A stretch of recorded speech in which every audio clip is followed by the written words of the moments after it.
Providence Television International, the game changer, taking you to the outer limits of television.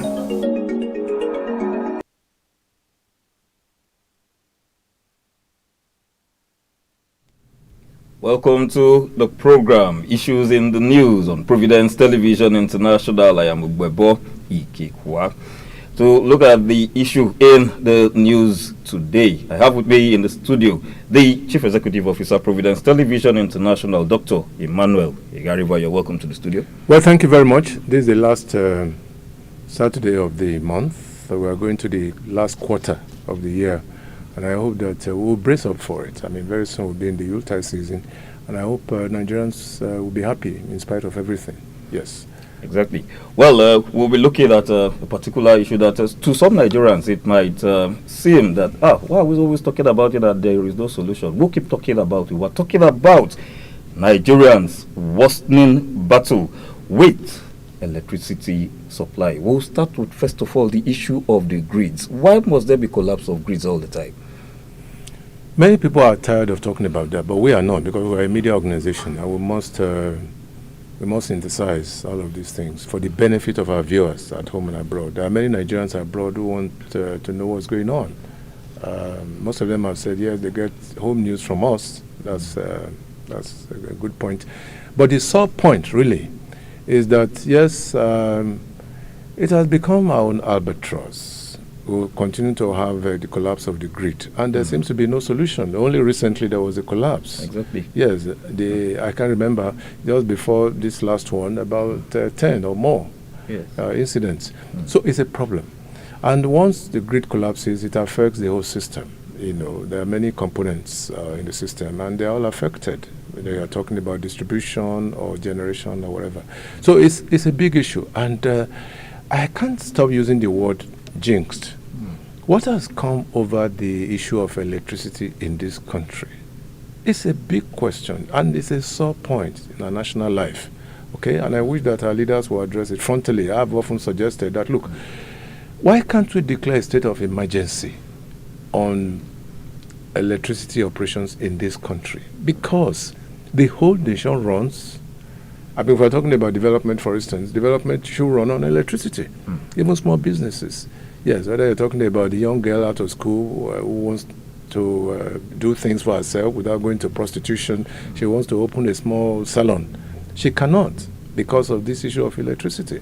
Okay, the vulcanizer down the road, yes, the stylist, yes, I've mentioned this salon, the barber, for instance, okay, the ice cream maker, manufacturer, they can't, and these are small businesses. They have to live in from what they are doing. But what do you find?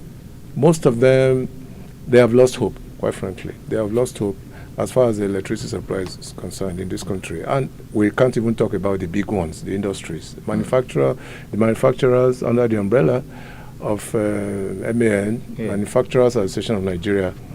They've been talking. Nobody is willing to respond to their needs. And in any case, solar power systems are getting more expensive, naturally. How many people can even afford those systems, by the way? Generators are on the upward swing. Yes, a generator that I used to buy for about 150,000 is now close to 500,000. Yes, to power your household and effectively and maybe carry one or two things. Yes, that's true. Fuel, to power the generators. I understand now that the problem between Nupeng and Dangote will soon create ripples. Exactly. And we might have an upsurge in the cost of fuel. All of these things on the consumer, for goodness sake. Why? I mean, are we under a spell? That's the question I want to ask. Are we under a spell? We need to disentangle ourselves from this spell, and it's only the government that can take the lead, okay? And there are so many things. We don't need to be more proactive in all of these issues, by the way. And I think that unless we address that, we cannot be talking about development. Now, look at the indices. And I ask a question. This is not rhetoric.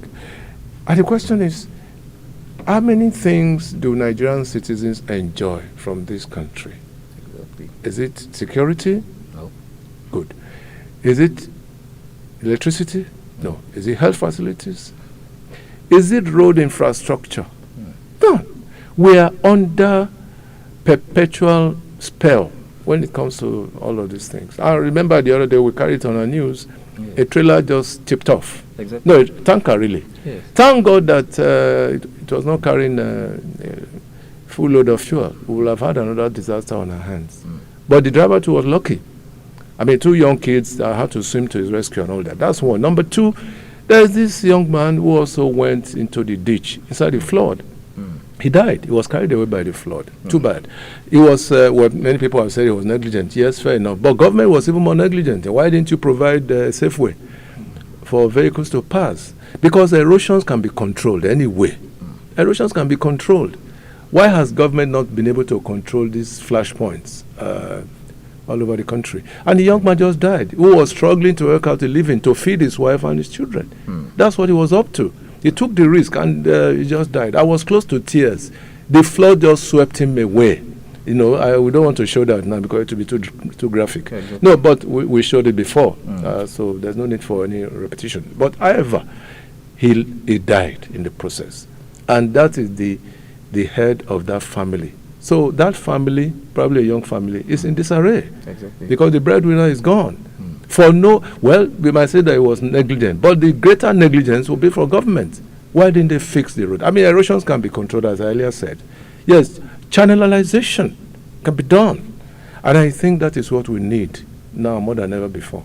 So what are we really enjoying? The question remains, what are we enjoying as citizens, free citizens of this country? All right. There's this question that has been able to arise from some think tanks, as the case may be, that since the government is unable to provide us electricity, why don't we have, what are the professors, the engineers and all that, the electrical engineers?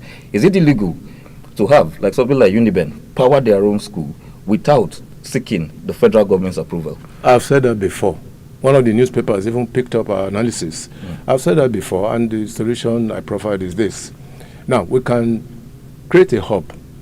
Yes, even within the university system. I mean, the Alumni Association is there, for instance.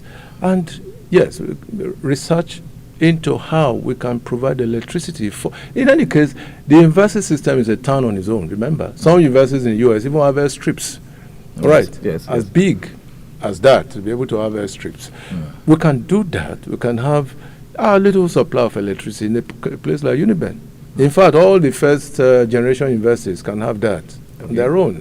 University of Ibadan, Nsuka, for instance, Unilag, Ife, and Benin. These are first generation universities, and they can provide electricity. Just do the research into how you can do it. Okay? So, but most of them are laid back, unfortunately, and they are waiting for handouts from government. But that is, it's apparently beyond that. Yes, you are right. We have faculties of engineering. Yes. We must put them to task. Let them do something. I mean, we cannot be having a horde of professors in electrical engineering. Elect, they call it now. Yes. Electricity, electrical and electronics combined. Exactly. And there's no reason why they shouldn't do that. Town and gown, I've said it before, town and gown. Town because it's a town of its own. Gown because the academic gown, yes, you have to use your head to be able to do certain things and impact on the immediate environment. That's what universities are made for. Right. So that's the way. There is this trend now. If we now come down, leaving the grid out of it for the now, we'll still get back there. As regards transformers, the residents, you just said one thing, that how come the brunt of the whole Nigerian issue falls down on the average Nigerian citizen? You have to provide your own electricity, provide your own water and everything. But it has gone beyond that now. Well, in some areas now, when transformers get bad, it is no longer the duty of the distribution companies, the power organizations, to come to the aid of the individuals. No, it now takes individuals to donate before their transformers can be fixed. What is your take as regards this? Honestly, to be very mild, it is scandalous. It is tragic, it is scandalous. And it has become a national malady. Let me say it clearly. National malady. And truly speaking, how can we as a people be paying for their negligence? Exactly. Because some of these things, they pack up for no fault of the consumers. Yes. They just pack up. Yes. Sometimes the oil dries up. In other words, what that means is that they don't even have the teams to go around to check the oil level. It's not the duty of the consumers. But meanwhile, consumers will provide the fence around the transformer. They will provide lamps, overhead lamps, floodlights, if you like, out of their own resources. And when these transformers pack up, the electricity distribution company, they still have the effrontery to come and ask. It is scandalous. In fact, it's the height of injustice and wickedness.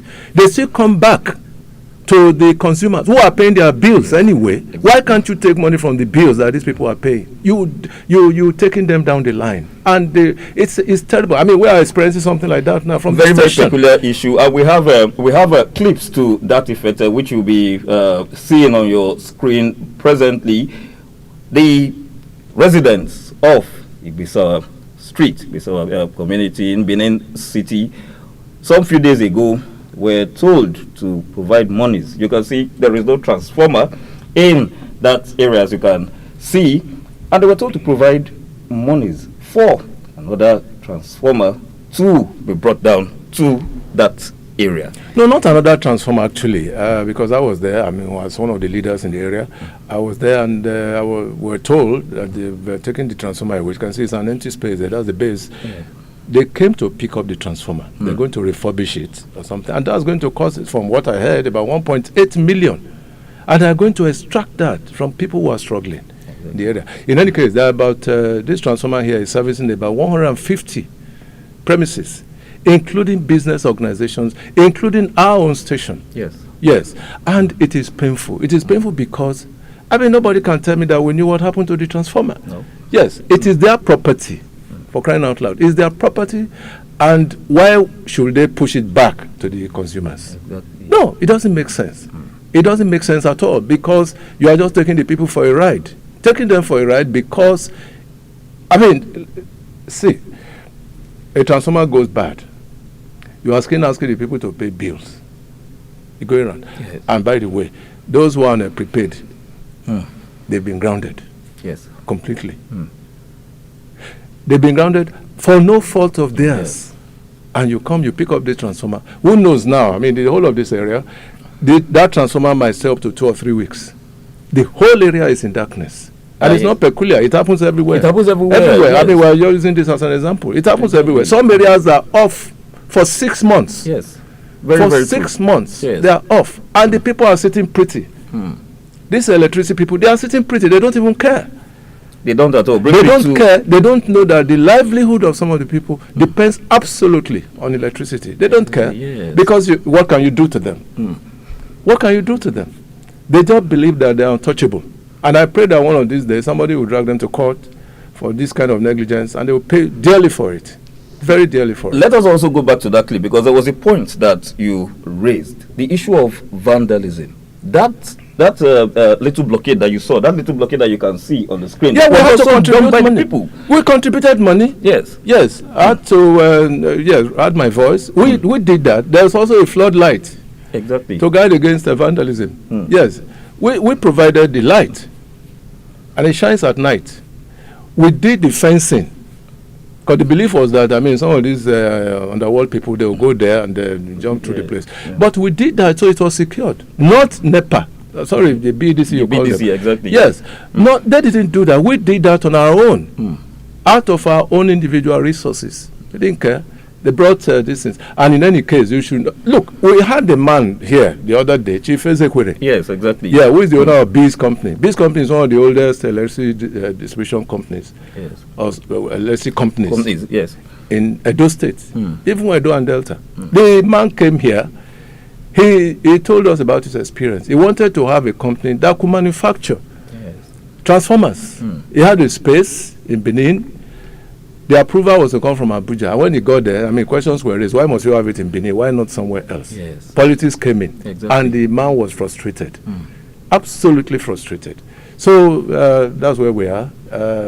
It's a pity that Nigerians are under siege from different sources. They are under siege.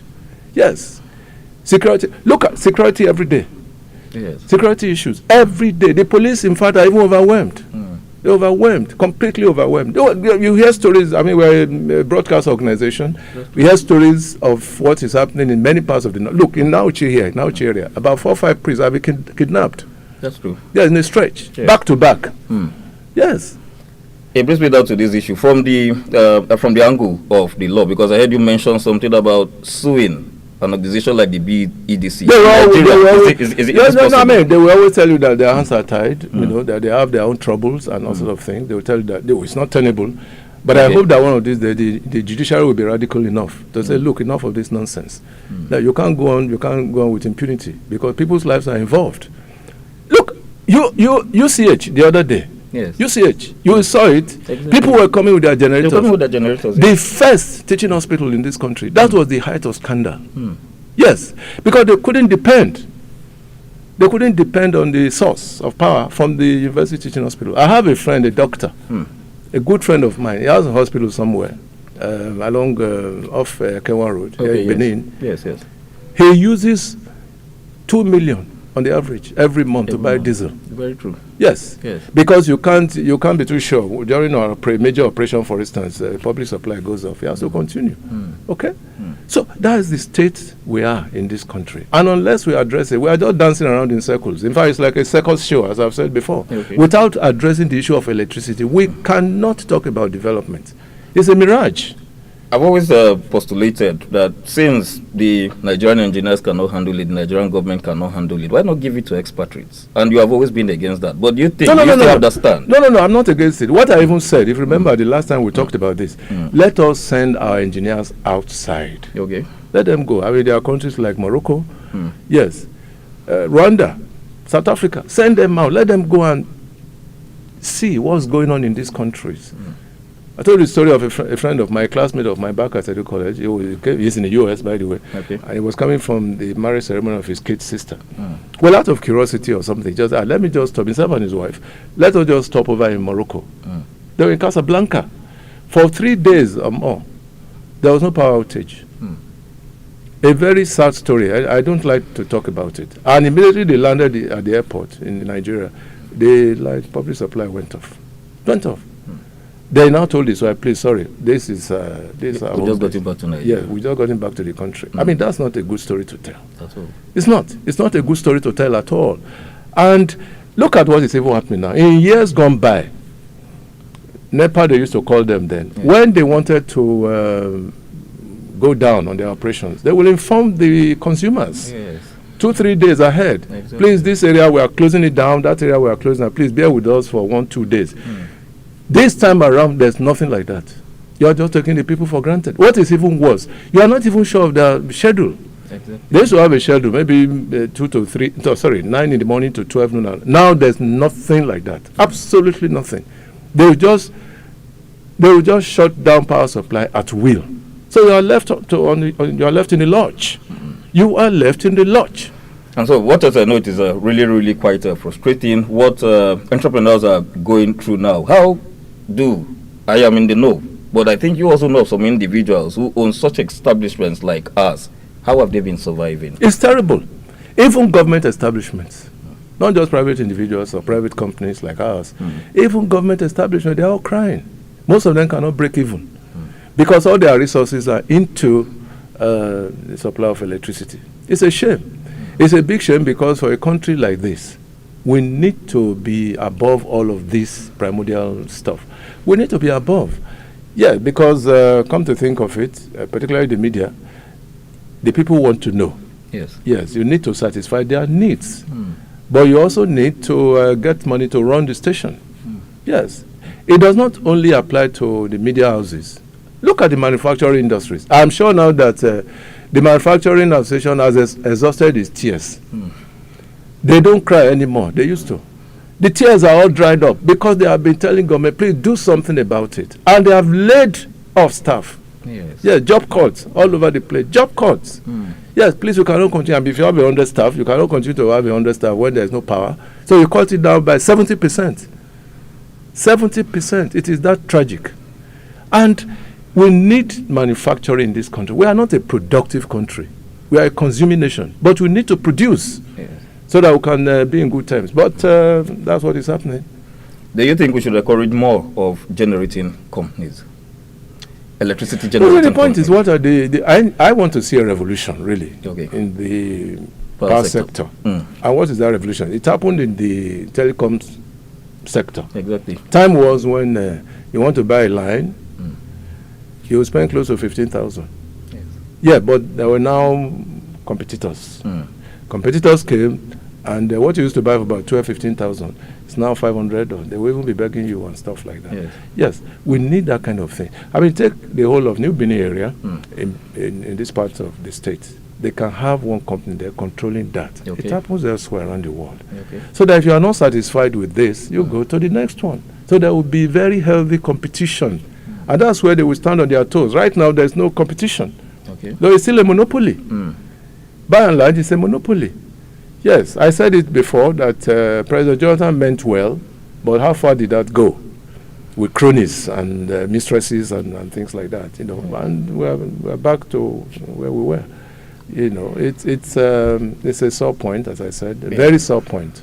Well, I would want this to be your pattern short, especially as regards electricity. What is the way forward? The way forward, what government can do, encourage people, well, if they cannot handle this, as it were, encourage people to manufacture solar panels, for instance. Okay. The cost of solar panels shouldn't be high up. No, let it come down so that the average person can afford it. No tariff on generators. Okay. I'm saying this because, it's like one has lost hope completely on the other side. But it is the alternative. We need alternatives in this country. Yes, we have had alternatives now in water supply. Nobody is talking about water board anymore. At all. But in fact, one will be crazy to be thinking of water board. The one at their facility, I'm talking of Edo State, the facility at Yaro there. Oh. I hope it doesn't collapse one of these days for lack of use. I'm not sure anything is inside that structure. Okay. Right. Before you even start a house now, the first thing you do is to have a borehole. Yes, you definitely need to. Yes. So have a borehole. And whereas you have no business, ideally, you have no business with a borehole. Oh, at all. Where you should have the water supply. The water, yes. Nobody is talking about water board now. It's gone and gone completely because people cannot access water on their own. A friend of mine told me some time ago that has now become a state monument. As that this used to be. It used to be a reservoir. Yeah, it used to be a reservoir. Yes. I just pray it doesn't collapse because for lack of use, this thing can go down. Exactly. Yes, so that we don't have another disaster. It's a huge facility. Wow. Yeah, it's not being used. Let's face it, it's not being used. They can let them come to this station and say that it is being used. But the issue is there must be alternatives. Okay. Yes, but I'm also praying that government should take the lead. It's not jinxed. Yeah. Let's make no mistake about it. Electricity supply is not jinxed. And by the way, some people who have pact with companies producing generators, they cannot pray that power should be steady. There's a point there. They cannot, because they are making money. They make a lot of money from just selling generators. I told you a little while ago. I have experienced it, for instance. Something that used to cost about 90, 100, maybe 150,000. It's about 5.5 million now. Yes. If you don't want to buy it, go. That's what they will tell you. Some other person will come and buy. People are producing those things. Nigeria suddenly has become a dumping ground for all kinds of generators. All kinds. Yeah. Because they know that, yes, there's no headway for electricity supply. But there should be. Morocco, Egypt, Tunisia, Ghana, Rwanda, South Africa. They laugh at us. I told you of a story. One of my tenants, he went to South Africa. When he came back, after 9 months there, he was going back. I said, Daddy, I'm going back. Why? He said for 9 months he was there. No outage, no single. And I couldn't stop the young man because he had a better life outside the shores of this country. So a guy like that, you tell him to come back. You will ask a question, to come and do what? No, it's strange. To come and do what? These 4 things that I mentioned are the things keeping Nigerians away from their country. Security, okay? Electricity, health facilities, and of course road. If you have good roads, if you have all of this who is going abroad? Who? Tell me. Because with electricity particularly, you can set up your own small business, a cottage industry that shouldn't cost more than 2 million. You can set up your own, a little company. Quite true. Yes, you can do that. But I gave an analogy the other day, and it was in a little gathering, and I said, and the people were saying, yes, that's true. Now, listen. A young girl who has just finished her secondary school, she wants to open up a salon. She has a brother in Europe. Oh, please take this money, set up a small facility. Okay. Yes, the young man sends money to this girl. That girl will have gone into prostitution, all right? But she's good enough to say, no, I can't go into prostitution. Let me handle my own small business. And yet, the brother will send out some money. Guess what? The first thing she buys is a generator, which has nothing to do with her business. Nothing, absolutely. She won't buy a dryer. No. She won't buy those chairs they use in a salon. She won't. The first thing she goes for is a generator. Then she starts to think of how to fuel it. That is how rotten the system has become. Yes, and I know that these things they are doable with a lot of grit on the part of our leaders. It just takes focus, determination, and the political will to do it, and it can be done. After all, when Obasanjo came and he changed the face of telecoms, we were saying, oh yes, because I used to have an IDD, International Direct Dial. Yeah, from my telephone. When it had a problem, I would go to Nitel. I will meet 150 people on the line. You'll be begging those Nitel people, please come with me. There was a day I used my Mercedes to carry a ladder for over 5 kilometers. They were tracing the line. Over 5 kilometers. I remember vividly. But today, all that is gone. It's history. From your restroom, you can call a cousin in Canada or New Zealand with ease. That's the kind of revolution we need, and it must happen. It should happen within the system. Yes. The power sector. Well, it's been really quite a while since I saw my boss talk with such passion. It really calls for concern, especially what Nigerians are going through as regards the battle with electricity supply. Well, it is our wish. I will not be speaking, I will be speaking the minds of most Nigerians that the government, in every way possible, should please better the electricity supply in this country. On this note, I want my boss to sign out. Well, yes, we must sign out, but behind every, there's always a silver lining, they say. Yes. Right in front. But I just hope that our leaders, actually, we've talked about leadership. Yes, we even had an editorial. Exactly. Yes, some time ago on why leaders fail. Yes.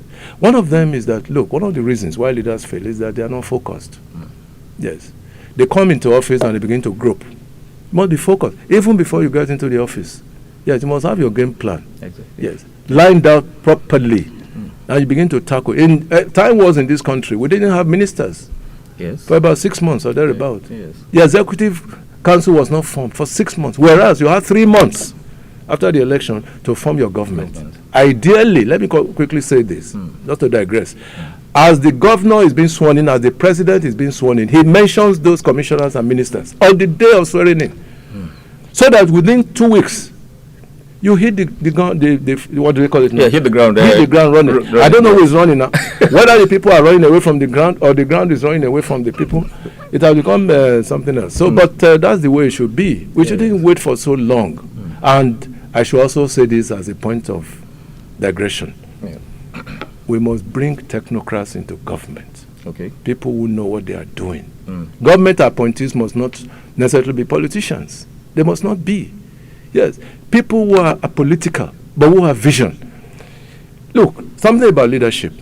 I interviewed Ogbemudia some time ago. Okay. Yes, may his soul continue to rest in peace. And I asked the old man, people ascribe all kinds of success to you. What was the secret? I know what he told me. He said, I was able to use eggheads to achieve success.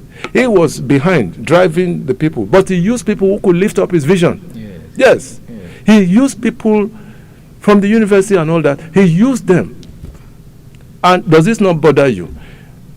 When we have military administrations and all that, they go into the universities. Yes, they do. To go and pick experts. Usually they do. Yes. They don't have any encumbrance, as we have in the political system, in the democratic system. All right?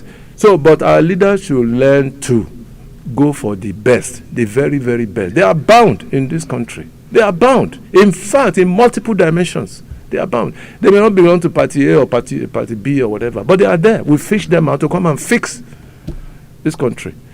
Thank you. Thank you so much. Well, on this note, I want to say thank you so much out there for being with us. To join us quite soon.